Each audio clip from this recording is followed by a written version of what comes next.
Greetings, everybody. Um, some people come in, but sad, extremely sad news, tragic news. Uh, Assassination of conservative and Christian uh, influencer, podcaster, business owner, father, husband, friend, Charlie Kirk. And I will not be monetizing this video. What's going on, Caleb? Yeah, man, it's tragic. Um, I will not be monetizing this video because that's not what this is about. Um, and I'm not trying to get traction, likes, views, monetization, or anything like that, but it's just some reflections as you're trying to process what happened, right? The evil of our society. Just almost every week we're given a front row seat to unspeakable evil happening in the world. And again, the world has always been evil, right? Since the fall. We're not saying that there's some special type of evil um, that exists today that hasn't existed in the past. And our job is not to uh, be fearful or to give into unrighteous anger, but to recognize the times that we live in and um, who the enemies of Christ are, and it's who they've always been, and then to call people to higher standard, right? Ultimately, we want people to repent and believe the gospel. We want people to be saved. We want people to understand what it means to live for Christ. And unfortunately, a lot of that gets obscured with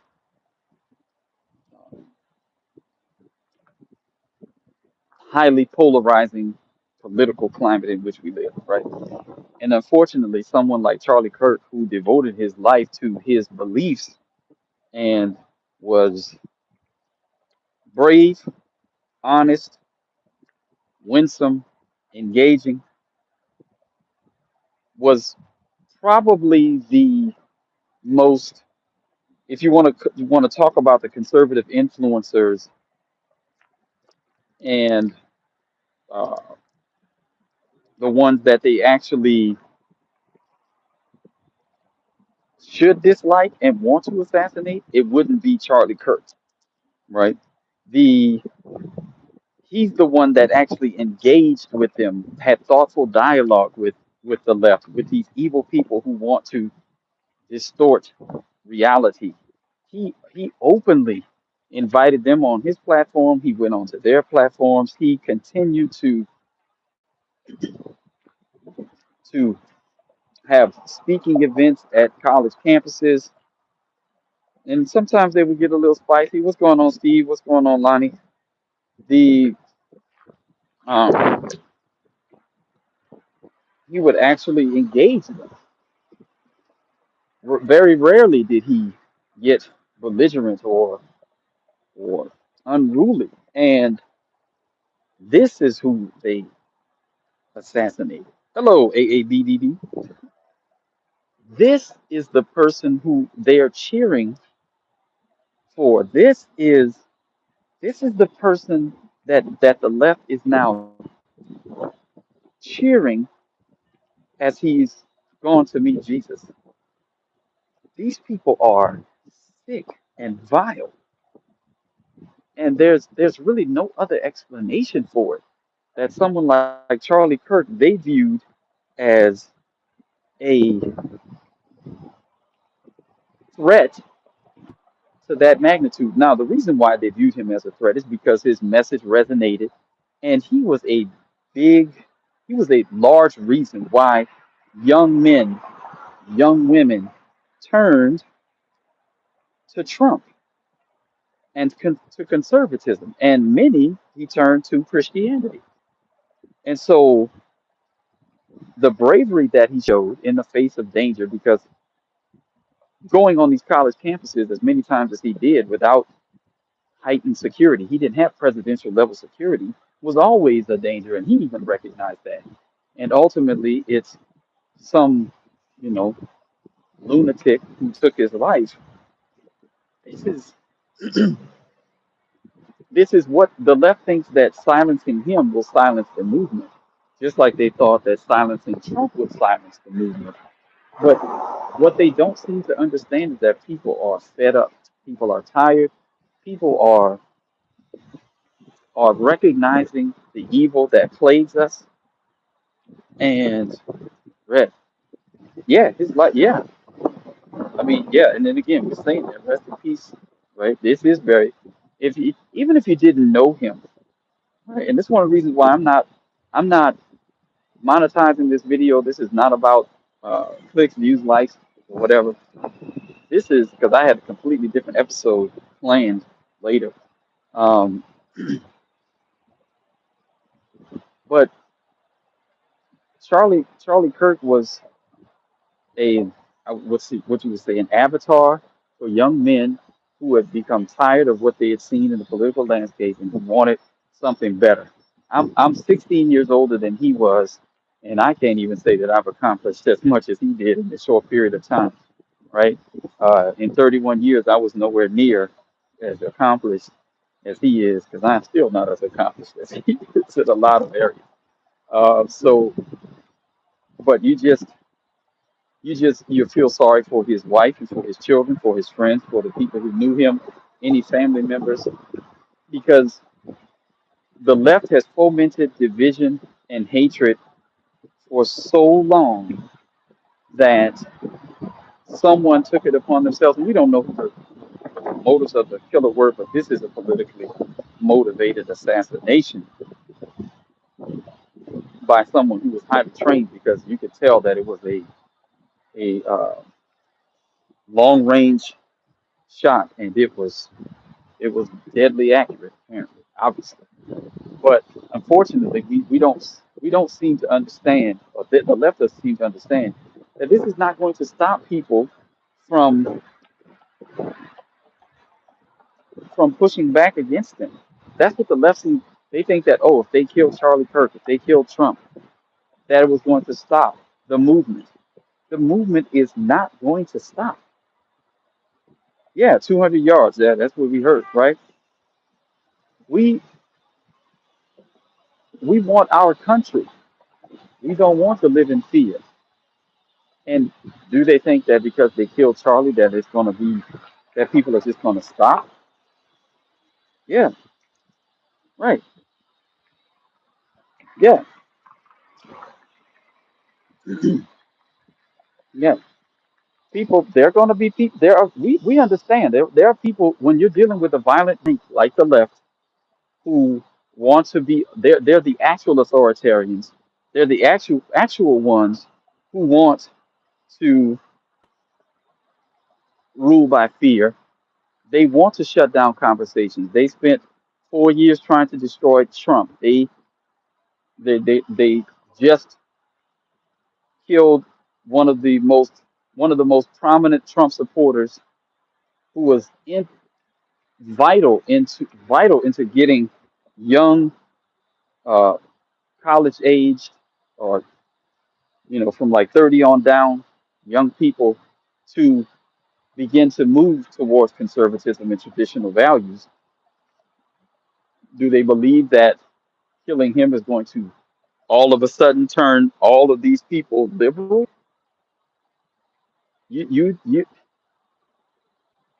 what the left doesn't seem to understand is that, well, so martyrdom is, I forget who said it, but martyrdom was the seed of the church. The Jews thought that killing Jesus would stop the movement. Well, 2,000 years later, Christ is still recognized as Lord, by billions of people. So the do you think that the conservative movement is going to stop because Charlie Kirk was assassinated?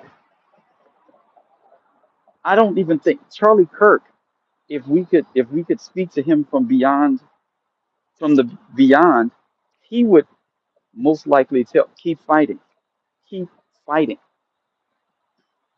Why would he say that? Because he has two children, and he was doing this so that his children could have a better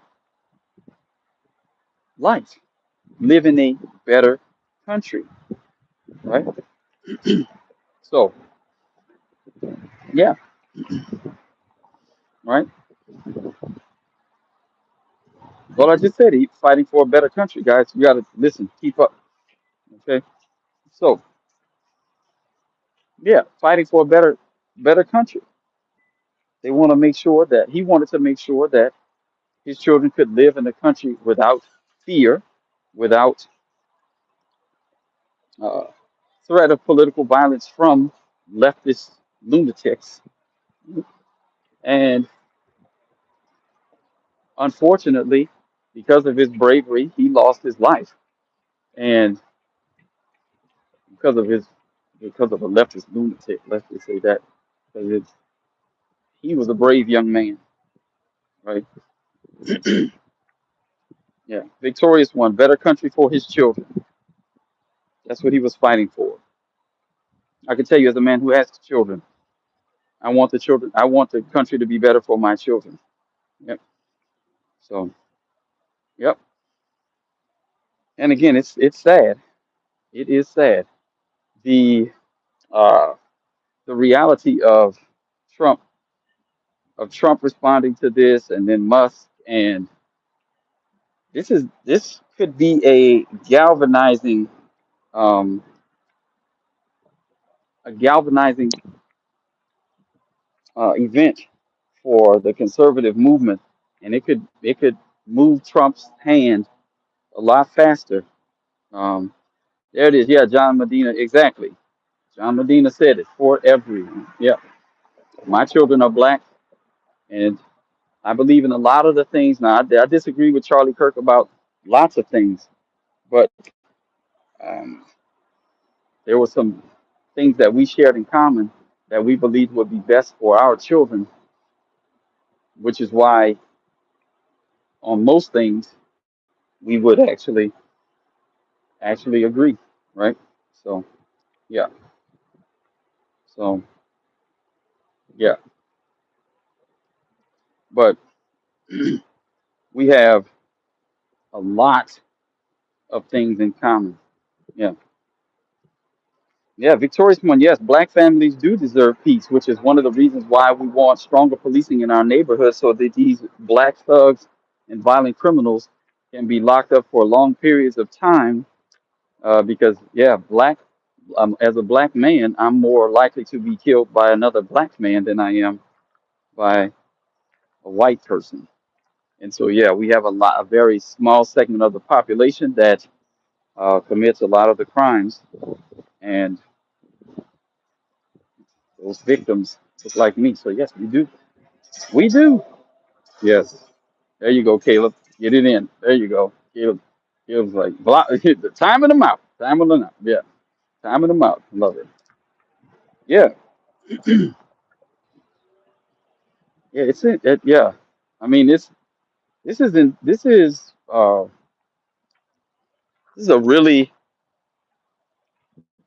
dark time in America. We had Arena Zaruska and her, uh, the video of her murder come out. And man, yeah. So actually, Victorious One is not about proximity, it's about hatred. So, biblically speaking, it's about hatred. So that's the that's what it's actually about. Yeah. So, but yeah, it's unfortunate though. How y'all doing? All right. Yeah. So, yeah, yeah.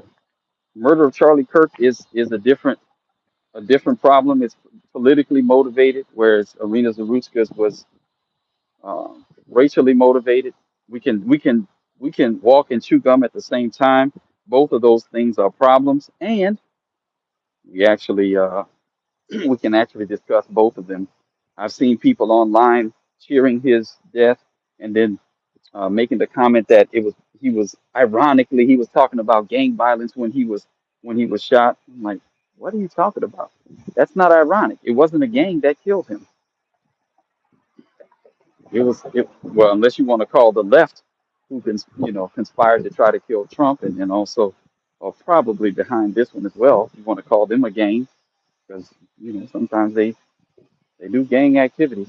Um, but it's unfortunate because you never want to see a young successful God fearing man lose his life in the prime of it with a family and young children, and that's always tragic, right? That's And just because Charlie's high profile, it doesn't negate that fact that he was a real man with a real family, with know, with real wife and kids who are going to feel this loss for the rest of their lives.